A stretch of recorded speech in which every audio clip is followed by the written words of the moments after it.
जय हिंद, जय भारत, वंदे मातरम। मैं आपका साथी वेटरन ओम प्रकाश जैसलमेर से। साथियों, सबसे पहले तो एक और अग्निवीर की शहादत जो कि राहत कार्य में लगा हुआ था, और उनको सत सत नमन। उसके साथ ही आज का मंथन काफ़ी महत्वपूर्ण है, इसको अंतिम तक देखें। सबसे पहले मैं राजस्थान के मुख्यमंत्री, सैनिक कल्याण मंत्री और उस टीम का बहुत बहुत धन्यवाद करता हूं, जिसने राजस्थान के पूर्व सैनिकों के लिए राजस्थान सरकार से एक बहुत बड़ी जंग जीत ली है। वो जंग क्या थी कि जो हमारे infantry, RT, armed fighting force और बाकी भी जहाँ भी यूनिट इंस्ट्रक्टर का जो डिप्लोमा या सर्टिफिकेट मिलता था, उसको है जो राजस्थान सरकार में थर्ड ग्रेड टीचर के लिए एप्लीकेबल कराने के लिए एक मुहिम चल रही थी, आंदोलन चल रहा था। और इस आंदोलन को हम जीत भी गए, लेकिन सरकार ने एसएलपी डाली थी।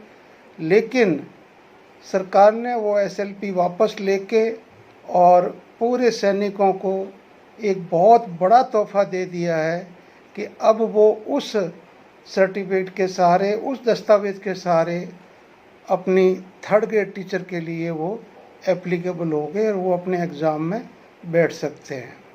तो ये तो हुई एक पूर्व सैनिकों की राजस्थान सरकार में बहुत बड़ी जीत। यही जिन प्रांतों में ऐसा नहीं है, कृपया वो राजस्थान के केस से संबंध हुए, उसकी कॉपी लें और अपने अपने प्रांतों में इस बात के लिए प्रयास करें। दूसरा, अभी इसी टीम से मेरा हाथ जोड़ के और निवेदन है, साथ में मुख्यमंत्री जी और सैनिक कल्याण मंत्री जी से भी, कि जो रिजर्वेशन में हमारा घपला किया था पिछली सरकार ने, उसको भी जो हमारा एक स्थायी हमारा जो परसेंटेज दिया हुआ था कि इतना परसेंट हमारे सैनिकों का कोटा था, जो बाद में जातियों में विभाजित कर दिया, उस मुहिम को भी हमने जीतना है। पहला तो ये है। अब हम आगे बढ़ते हैं कि दूसरा, भारत सरकार की काफ़ी अच्छा पॉजिटिव रिस्पॉन्स आ रहा है। सबसे पहला पॉजिटिव रिस्पॉन्स कि जब हमारे कुछ कर्मचारी संघ के संगठन अभी हाल ही पिछले एक सप्ताह में सरकार की एक मीटिंग में शामिल हुए और उन्होंने पूरे जोर शोर के साथ उठाया कि 8वां पे कमीशन लेट क्यों हो रहा है, और साथ में ये भी हवाला दिया कि शहीदी दिवस के ऊपर, यानी कि इसी महीने जो रेलवे की तरफ से एक दिन का आंदोलन या बंद रखा जा सकता है।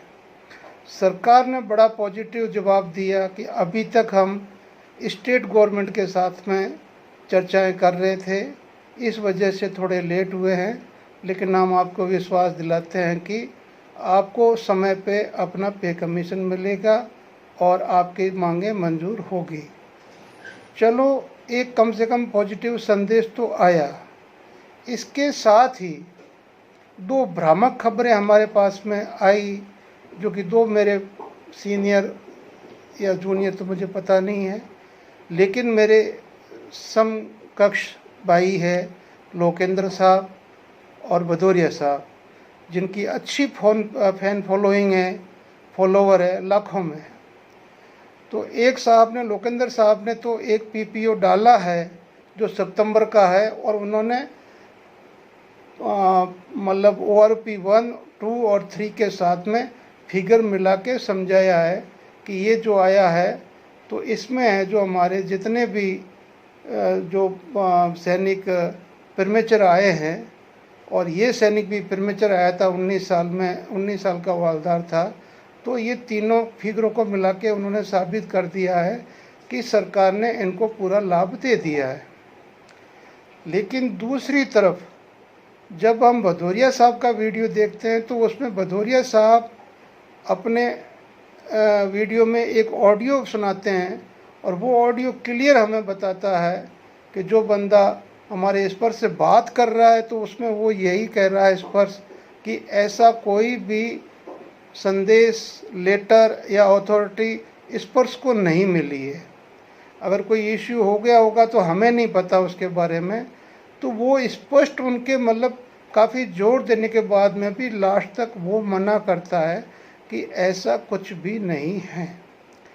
अब इसके बारे में मैं पीछे लेके जाऊंगा आपको कि कुछ हमारे सैनिक जो मतलब वो अपने समय में मतलब मेडिकल आउट हुए थे और उनको मेडिकल पेंशन भी मिलती थी और अपनी सर्विस पेंशन भी मिलती थी। कुछ पेंशन हमारे बंदे जो पहले पेंशन आए हुए थे 20-25 साल पहले, तो उन बंदों का पीपीओ में सभी का आर्मी रूल 13 के अनुसार स्वेच्छा से उनको रिटायरमेंट दिखाना शुरू कर दिया। ऐसे लाखों पीपीओ पिछले 3-4 महीने में जारी हो गए। कईयों की उनमें से पेमेंट उनकी जो पेंशन है आधी हो गई। लेकिन सरकार ने ये क्यों किया, कैसे किया, किस तरह से किया, जबकि पे कमीशन का अपना ओआरओपी का एक बहुत बड़ा क्लाउज है जो तीनों के अंदर यथावत रखा गया है कि जो जिसकी हाईएस्ट जो हाई है उसको नीचे नहीं की जाएगी। तो ये क्यों किया गया, ये समझ से बाहर है। जो सैनिक हमारे बिल्कुल ही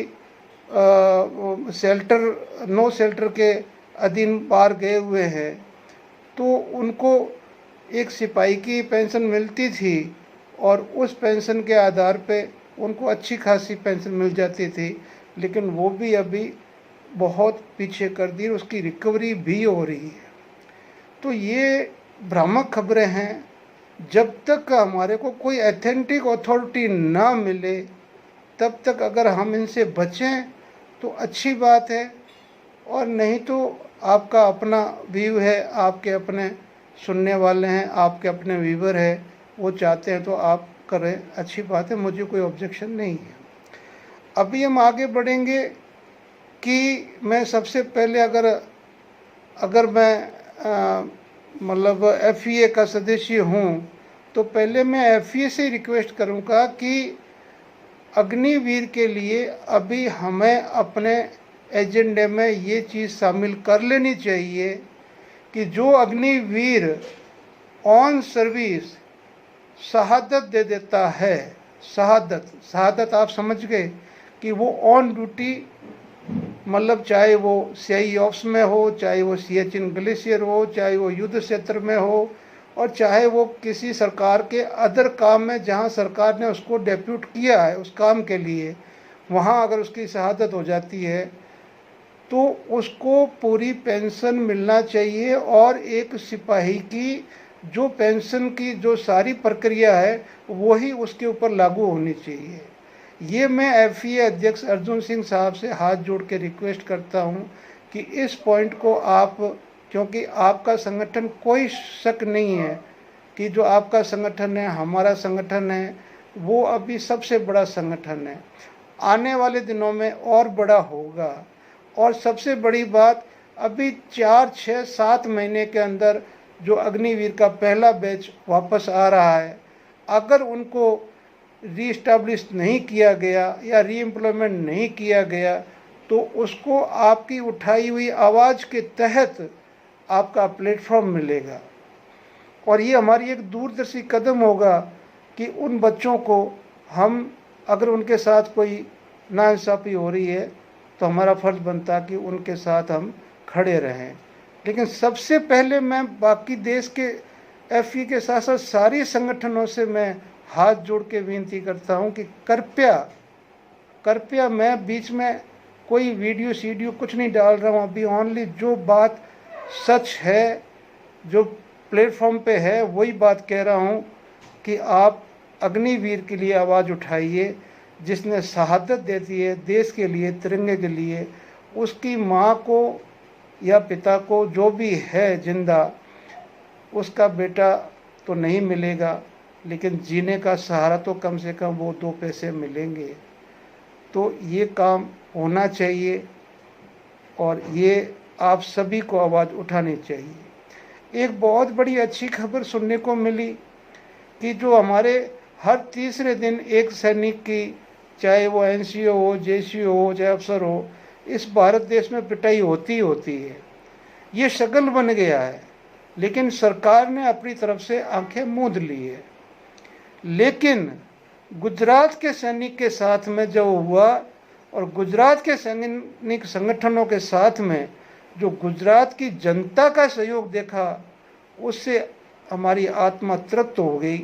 क्यों कि ऐसा और किसी भी राज्य में नहीं है कि जहां सैनिक संगठन के साथ साथ में पब्लिक साथ में बाहर आ जाए, और वो भी बहुत बड़ी संख्या में आंदोलन के साथ में, कि उसको ऐसा क्यों किया गया।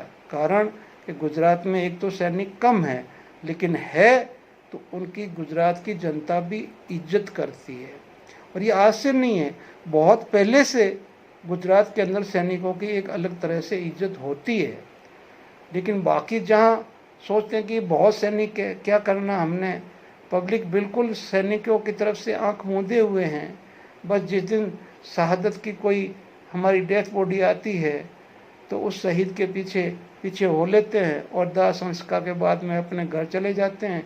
उसको क्या मिला क्या नहीं मिला, उसके माँ बाप बच्चों को क्या मतलब सहूलियत मिली नहीं मिली, उसको देखने वाला कोई नहीं है। हजारों ऐसे केस पड़े हुए हैं जो शहीद तो हो गए हैं, करगिल के बंदे अभी तक न्याय नहीं पाए हैं, तो अभी बाकी का तो बात ही अलग है। तो इसलिए मैं वीडियो को ज़्यादा न बढ़ाते हुए सभी से हाथ जोड़ के निवेदन करूंगा कि संगठनात्मक रूप से हमें एक होकर सरकार के सामने एक ऐसा ऑब्जेक्ट खड़ा कर देना है कि सरकार के पास में कोई दूसरा विकल्प न बचे कि वो हमारी मांगे स्वीकार न करे। जय हिंद, जय भारत, वंदे मातरम।